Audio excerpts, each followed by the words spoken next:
बड़े बड़े शहरों के इक्के गाड़ी वालों की जुबान के कोड़ों से जिनकी पीठ छिल गई है और कान पक गए हैं, उनसे हमारी प्रार्थना है कि अमृतसर के बम्बू काट वालों की बोली का मरहम लगावें। जब बड़े बड़े शहरों की चौड़ी सड़कों पर घोड़ों की पीठ पर चाबुक से धुनते हुए इक्के वाले कभी घोड़े की नानी से अपने निकट संबंध स्थिर करते हैं, कभी राह चलते पैदलों की आंखों के आगे ना होने पर तरस खाते हैं, कभी उनके पैरों की उंगलियों के पोरों को खींचकर अपने को ही सताया हुआ बताते हैं और संसार भर की ग्लानि, निराशा और क्षोभ के अवतार बने नाक की सीध चले जाते हैं। तब अमृतसर में उनकी बिरादरी वाले तंग चक्करदार गलियों में हर एक लड्ढी वाले के लिए ठहर कर सब्र का समुद्र उमड़ाकर बचो खालसा जी, हटो भाई जी, ठहरना भाई जी, आने दो लाला जी, हटो बाछा कहते हुए सफेद फेंटों, खच्चरों, बत्तखों, गन्ने, खोमचों और भारे वालों के जंगल में से राह खेते हैं। क्या मजाल है कि जी और साहब सुने बिना किसी को हटना पड़े। यह बात नहीं है कि उनकी जीभ नहीं चलती, पर मीठी छुरी की तरह महीन मार करती है। यदि कोई बुढ़िया बार बार चितौनी देने पर भी लीक से नहीं हटती, तो उनकी वचनावली के ये नमूने हैं। हट जा जीणे जोगिए, हट जा कर्मा वालिए, हट जा पुत्ता प्यारिये, बच जा लंबे वालिये। समष्टि में इनके अर्थ हैं, तू जीने योग्य है, तू भाग्यों वाली है, पुत्रों को प्यारी है, लंबी उम्र तेरे सामने है, तू क्यों मेरे पहिए के नीचे आना चाहती है, बच जा। ऐसे बम्बू काट वालों के बीच में होकर एक लड़का और एक लड़की चौक की दुकान पर आ मिले। उसके बालों और इसके ढीले सुथनों से जान पड़ता था कि दोनों सिख हैं। वह अपने मामा के केस धोने के लिए दही लेने आया था और ये रसोई के लिए बड़ियां। दुकानदार एक परदेसी से गुथ रहा था, जो शेर भर गीले पापड़ों की गड्डी को गिने बिना हटता ना था। तेरे घर कहाँ हैं? मगरे में। और तेरे? मांझे में। यहाँ कहाँ रहती है? अत्तर सिंह की बैठक में, वे मेरे मामा होते हैं। मैं भी यहाँ मामा के यहाँ हूँ, उनका घर गुरु बाजार में है। इतने में दुकानदार निपटा और इनका सौदा देने लगा। सौदा लेकर दोनों साथ साथ चले। कुछ दूर जाकर लड़के ने मुस्कुराकर पूछा, तेरी कुड़माई हो गई? इस पर लड़की कुछ आंखें चढ़ाकर धत कहकर दौड़ गई और लड़का मुंह देखता रह गया। दूसरे तीसरे दिन सब्जी वालों के यहाँ, दूध वालों के यहाँ अकस्मात दोनों मिल जाते। महीना भर यही हाल रहा। 2-3 बार लड़के ने पूछा, तेरी कुड़माई हो गई? और उत्तर में वही धत मिला। एक दिन जब फिर लड़के ने वैसे ही हंसी में चिढ़ाने के लिए पूछा, तो लड़की लड़के की संभावना के विरुद्ध बोली, हाँ हो गई। कब? कल। देखते नहीं रेशम से कढ़ा हुआ सालू। लड़की भाग गई। लड़के ने घर की राह ली। रास्ते में एक लड़के को मोरी में ढकेल दिया। एक छावड़ी वाले की दिन भर की कमाई खोई। एक कुत्ते को पत्थर मारा और एक गोभी वाले के ठेले में दूध उड़ेल दिया। सामने नहाकर आती हुई किसी वैष्णवी से टकराकर अंधे की उपाधि पाई। तब कहीं घर पहुंचा। भाग 2। राम राम, यह भी कोई लड़ाई है? दिन भर खंदकों में बैठे हड्डियां अकड़ गई। लुधियाने से 10 गुना जाड़ा और मेह और बर्फ ऊपर से। पिंडलियों तक कीचड़ में धंसे हुए हैं। जमीन कहीं दिखती नहीं। घंटे 2 घंटे में कान के पर्दे उड़ाने वाले धमाके के साथ हमारी खंदक हिल जाती है और 100-100 गज धरती उछल पड़ती है। इस गैबी गोली से बचे तो कोई लड़े। नगर कोट का जलजला सुना था। यहाँ दिन में 25 जलजले होते हैं। जो कहीं खंदक से बाहर साफा या कोहनी निकल गई तो चटाक से गोली लगती है। ना मालूम बेईमान मिट्टी में लेटे हुए हैं या घास की पत्तियों में छिपे रहते हैं। लहना सिंह और 3 दिन हैं। 4 तो खंदक में बिता ही दिए। परसों रिलीफ आ जाएगी और फिर 7 दिन की छुट्टी। अपने हाथों झटका करेंगे और पेट भर खाकर सो रहेंगे। उसी फिरंगी मेम के बाग में मखमल का सा हरा घास है। फल और दूध की वर्षा कर देती है। लाख कहते हैं, दाम नहीं लेती। कहती है तुम राजा हो, मेरे मुल्क को बचाने आए हो। 4 दिन तक एक पलक नहीं झेपी। बिना फेरे घोड़ा बिगड़ता है और बिना लड़े सिपाही। मुझे तो संगीन चढ़ाकर मार्च का हुक्म मिल जाए, फिर 7 जर्मनों को अकेला मारकर ना लौटूं तो मुझे दरबार साहब की देहली पर मत्था टेकना नसीब ना हो। पाजी कहीं के। कलों के घोड़े संगीन देखते ही मुंह फाड़ देते हैं और पैर पकड़ने लगते हैं। जो अंधेरे में 30-30 मन का गोला फेंकते हैं। उस दिन धावा किया था, 4 मील तक एक जर्मन को नहीं छोड़ा था। पीछे जर्नल ने हट जाने का कमान दिया, नहीं तो सीधे बर्लिन पहुंच जाते। क्यों? सूबेदार हजारा सिंह ने मुस्कुराकर कहा। लड़ाई के मामले जमादार या नायाब के चलाए नहीं चलते, बड़े अफसर दूर की सोचते हैं। 300 मील का सामना है, एक तरफ बढ़ गए तो क्या होगा? सूबेदार जी सच है, लहना सिंह बोला, पर करें क्या? हड्डियों हड्डियों में जाड़ा धंस गया है, सूर्य निकलता नहीं और खाई में दोनों तरफ से चंबे की बावलियों के से सोते झर रहे हैं। एक धावा हो जाए तो गर्मी आ जाए। उद्यमी उठ, सिगड़ी में कोले डाल। वजीरा, तुम 4 जने बाल्टियां लेकर खाई का पानी बाहर फेंको। लहना सिंह, शाम हो गई है, खाई के दरवाजे का पहरा बदल दे। यह कहते हुए सूबेदार सारी खंदक में चक्कर लगाने लगे। वजीरा सिंह पलटन का विदूषक था। बाल्टी में गंदा पानी भरकर खाई के बाहर फेंकता हुआ बोला, मैं पाधा बन गया हूँ, करो जर्मनी के बादशाह का तर्पण। इस पर सब खिलखिला पड़े और उदासी के बादल फट गए। लहना सिंह ने दूसरी बाल्टी भरकर उसके हाथ में देकर कहा, अपनी बाड़ी के खरबूजों में पानी दो, ऐसा खाद का पानी पंजाब भर में नहीं मिलेगा। हाँ, देश क्या है, स्वर्ग है। मैं तो लड़ाई के बाद सरकार से 10 गुना जमीन यहाँ मांग लूंगा और फलों के बूटे लगाऊंगा। लाड़ी होरा को भी यहाँ बुला लोगे या वहीं दूध पिलाने वाली फिरंगी मैम? चुप कर, यहाँ वालों को शर्म नहीं। देश देश की चाल है। आज तक मैं उसे समझा ना सका कि सिख तंबाकू नहीं पीते। वह सिगरेट देने में हट करती है, ओंठों में लगाना चाहती है और मैं पीछे हटता हूँ तो समझती है कि राजा बुरा मान गया, अब मेरे मुल्क के लिए लड़ेगा नहीं। अच्छा, अब बोधा सिंह कैसा है? अच्छा है, जैसे मैं जानता ही ना हूँ। रात भर तुम अपने कंबल उसे उड़ाते हो और आप सिगड़ी के सहारे गुजर करते हो। उसके पहरे पर आप पहरा दे आते हो। अपने सूखे लकड़ी के तख्तों पर उसे सुलाते हो, आप कीचड़ में पड़े रहते हो।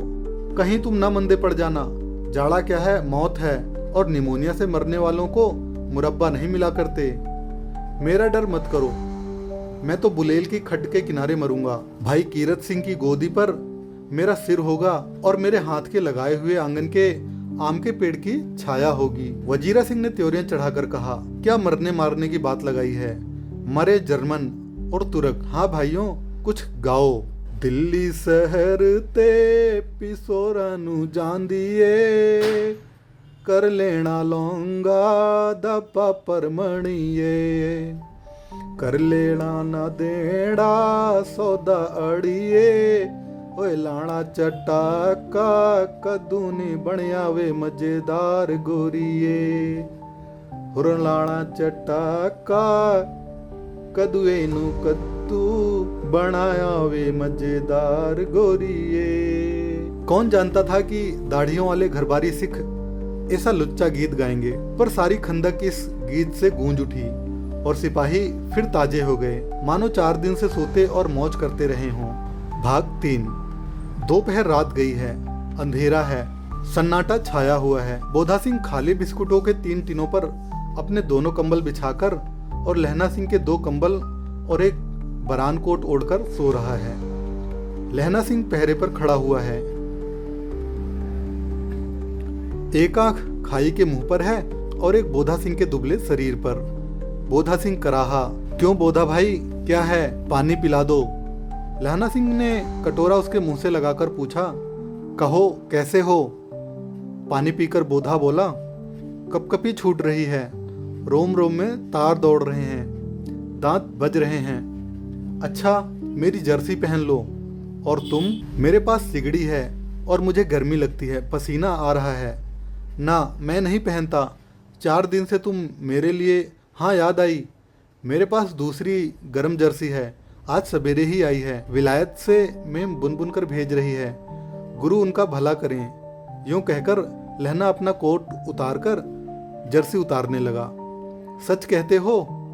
और नहीं झूठ। यूं कहकर ना ही करते बोधा को उसने जबरदस्ती जर्सी पहना दी और आप खाकी कोट और जीन का कुर्ता भर पहनकर पहरे पर आ खड़ा हुआ। मेम की जर्सी की कथा केवल कथा थी।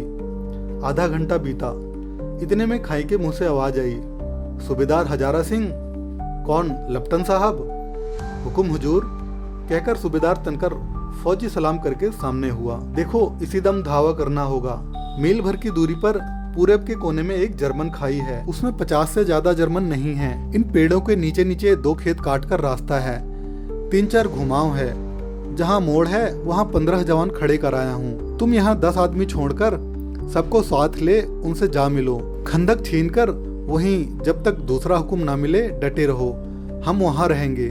जो हुक्म। चुपचाप सब तैयार हो गए। बोधा भी कंबल उतारकर चलने लगा। तब लहना सिंह ने उसे रोका। लहना सिंह आगे हुआ तो बोधा के बाप सूबेदार ने उंगली से बोधा की ओर इशारा किया। लहना सिंह समझकर चुप हो गया। पीछे 10 आदमी कौन रहे इस पर बड़ी हुज्जत हुई। कौन रहना न चाहता था। समझा बुझाकर सूबेदार ने सबको मार्च किया। लेफ्टिनेंट साहब लहना की सिगड़ी के पास मुंह फेर कर खड़े हो गए और जेब से सिगरेट निकालकर सुलगाने लगे। 10 मिनट बाद उन्होंने लहना की ओर हाथ बढ़ाकर कहा, लो तुम भी पियो। आंख मारते मारते लहना सब समझ गया। मुंह का भाव छिपाकर बोला, लाओ साहब। हाथ आगे करते ही उसने सिगड़ी के उजाले में साहब का मुंह देखा, बाल देखे। तब उसका माथा ठनका। लेफ्टिनेंट साहब की पट्टियों वाले बाल एक ही दिन में कहाँ उड़ गए और उनकी जगह कैदियों से कटे बाल कहाँ से आ गए। शायद साहब सिगरेट पिए हुए हैं और उन्हें बाल कटवाने का मौका मिल गया है। लहना सिंह ने जांचना चाहा। लेफ्टिनेंट साहब 5 वर्ष से उसके रेजिमेंट में थे। क्यों साहब, हम लोग हिंदुस्तान कब जाएंगे? लड़ाई खत्म होने पर। क्यों, यह देश पसंद नहीं? नहीं साहब, शिकार के वे मजे यहाँ कहाँ। याद है, पार साल नकली लड़ाई के पीछे आप जगाधरी जिले में शिकार करने गए थे। हाँ, वहीं जब आप खोते पर सवार थे और आपका खानसामा अब्दुल्ला रास्ते के एक मंदिर में जल चढ़ाने को रह गया था। बेशक पाजी कहीं का। सामने से वह नीलगाय निकली कि ऐसी बड़ी मैंने कभी देखी ना थी और आपकी एक गोली कंधे में लगी और पुट्ठे में निकली। ऐसे अफसर के साथ शिकार खेलने में मजा आ गया। क्यों साहब, शिमले से तैयार होकर उस नीलगाय का सिर आ गया था ना? आपने कहा था कि रेजिमेंट की मेस में लगाएंगे। हाँ, पर मैंने वह विलायत भेज दिया। ऐसे बड़े बड़े सिंह 2-2 फुट के तो होंगे। हाँ लहना सिंह 2 फुट 4 इंच के थे। तुमने सिगरेट नहीं पिया? पीता हूँ साहब, दिया सलाई ले आता हूँ, कहकर लहना सिंह खंदक में घुसा। अब उसे संदेह नहीं रह गया था। उसने झटपट निश्चय कर लिया कि क्या करना चाहिए। अंधेरे में किसी सोने वाले से वह टकराया।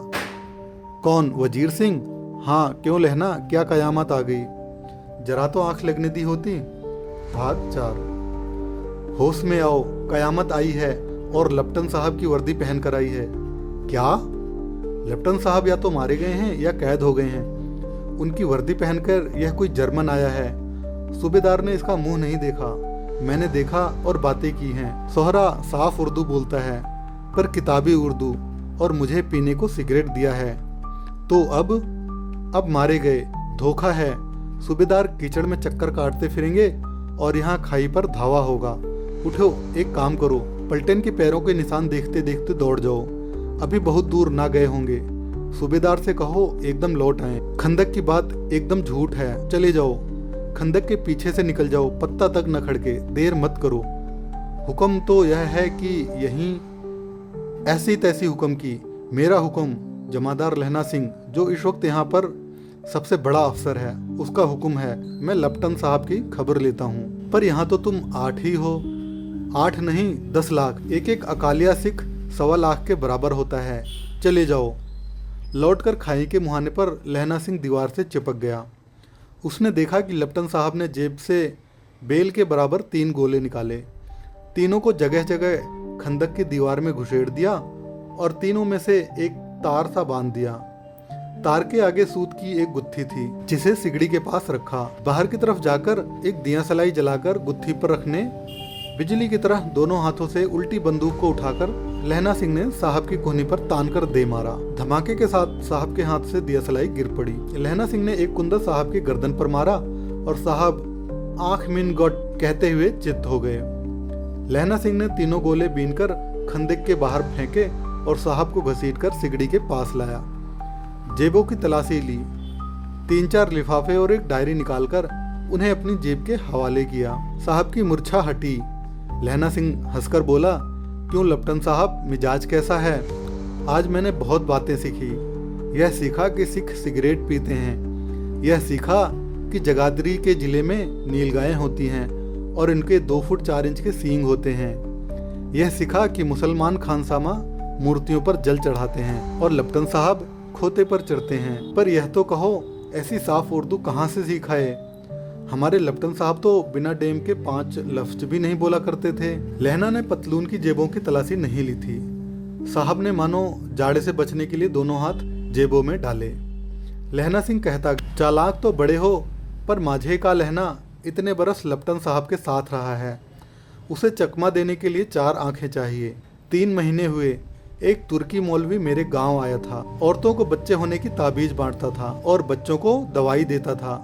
चौधरी के बड़ के नीचे मंजा बिछाकर हुक्का पीता रहता और कहता था कि जर्मनी वाले बड़े पंडित हैं, वेद पढ़ पढ़कर उसमें से विमान चलाने की विद्या जान गए हैं। गौ को नहीं मारते, हिंदुस्तान में आ जाएंगे तो गोहत्या बंद कर देंगे। मंडी के बनियों को बहकाता कि डाकखाने से रुपया निकाल लो, सरकार का राज्य जाने वाला है।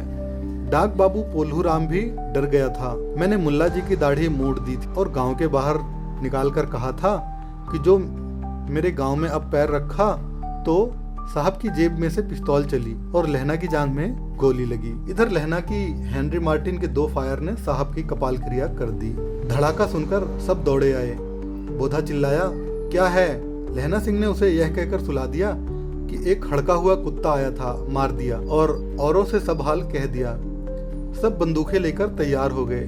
लहना ने साफा फाड़कर घाव के दोनों तरफ पट्टियां कसकर बांधी। घाव मांस में ही था। पट्टियों के कसने से लहू निकलना बंद हो गया।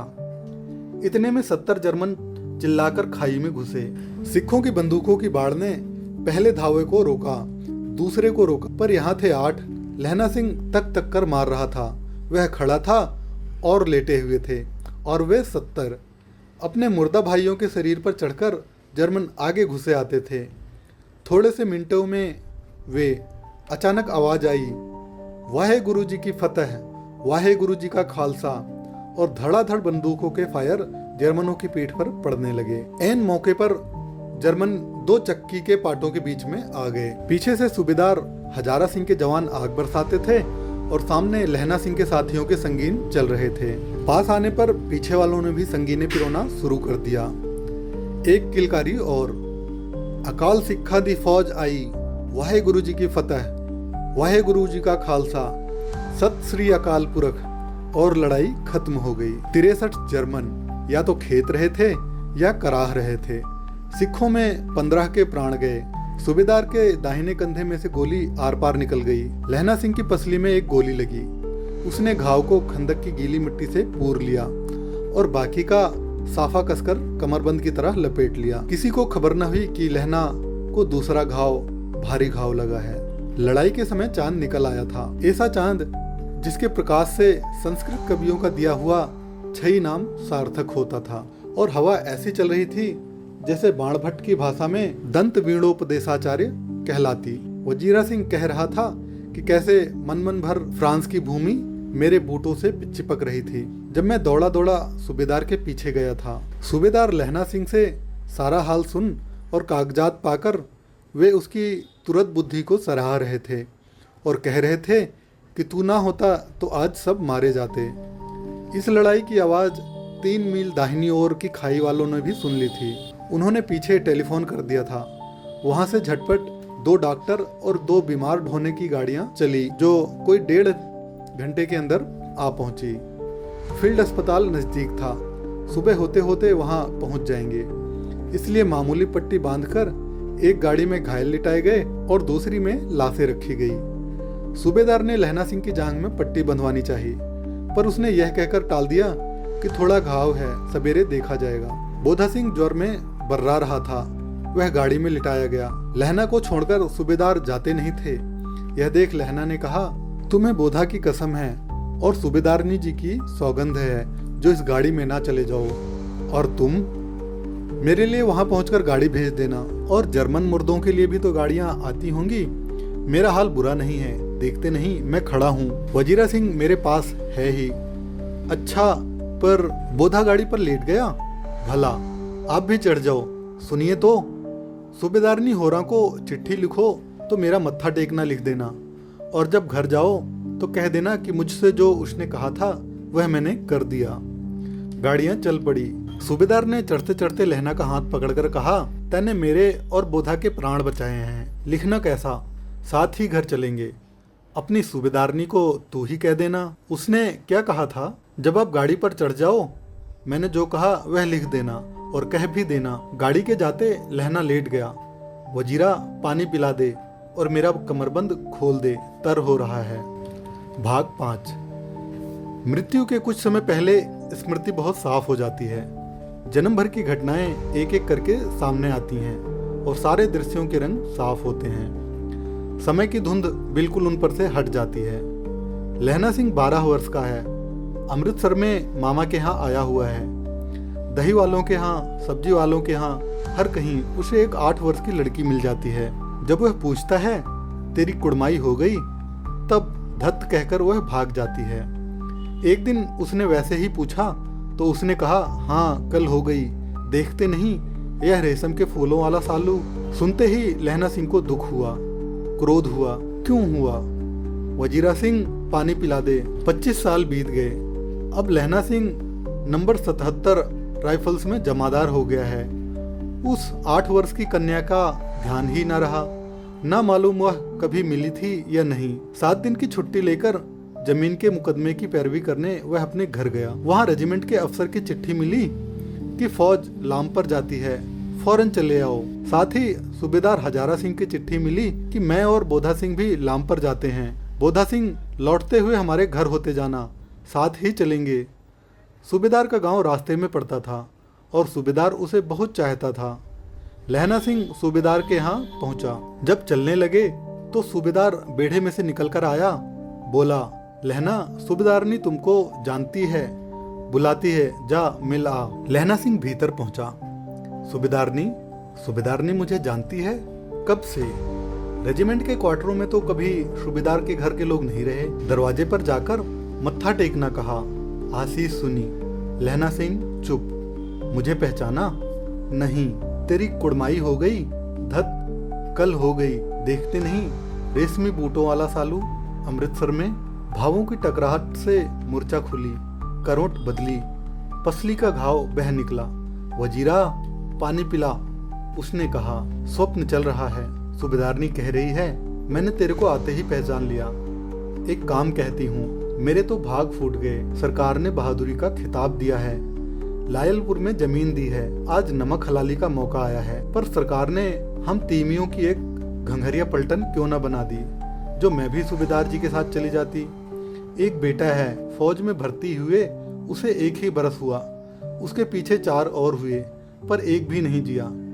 सूबेदारनी रोने लगी। अब दोनों जाते हैं, मेरे भाग। तुम्हें याद है, एक दिन तांगे वालों का घोड़ा दही वाले की दुकान के पास बिगड़ गया था। तुमने उस दिन मेरे प्राण बचाए थे। आप घोड़े की लातों में चले गए थे और मुझे उठाकर दुकान के तख्ते पर खड़ा कर दिया था। ऐसे ही इन दोनों को बचाना, यही मेरी भिक्षा है। तुम्हारे आगे आंचल पसारती हूँ। रोती रोती सूबेदारनी ओबरी में चली गई। लहना भी आंसू पोंछता हुआ बाहर आया। वजीरा सिंह पानी पिला, उसने कहा। लहना का सिर अपनी गोद में लिटाए वजीरा सिंह बैठा है। जब मांगता है तब पानी पिला देता है। आधे घंटे तक लहना चुप रहा, फिर बोला, कौन? कीरत सिंह? वजीरा ने कुछ समझकर कहा, हाँ भैया, मुझे और ऊंचा कर ले, अपने पट्टे पर मेरा सिर रख ले। वजीरा ने वैसा ही किया। हाँ अब ठीक है, पानी पिला दे। बस अब के हाड़ में यह आम खूब फलेगा। चाचा भतीजा दोनों यहीं बैठकर आम खाना। जितना बड़ा तेरा भतीजा है उतना ही यह आम है। जिस महीने उसका जन्म हुआ था उसी महीने में मैंने इसे लगाया था। वजीरा सिंह के आंसू टप टप टपक रहे थे। कुछ दिनों पीछे लोगों ने अखबारों में पढ़ा, फ्रांस और बेल्जियम 68वीं सूची, मैदान में घावों से मरा, नंबर 77 सिख राइफल्स जमादार लहना सिंह। साथियों, आज की कहानी आपको कैसी लगी कमेंट बॉक्स में कमेंट करके मुझे जरूर बताइएगा। अगर कहानी अच्छी लगी हो लाइक, शेयर और सब्सक्राइब कीजिएगा, अपने साथियों के साथ शेयर कीजिएगा। और अगर अभी तक आपने चैनल को सब्सक्राइब नहीं किया है तो चैनल को सब्सक्राइब कीजिएगा। जल्दी मिलते हैं एक नई कहानी के साथ, तब तक के लिए नमस्कार। आपका समय शुभ हो।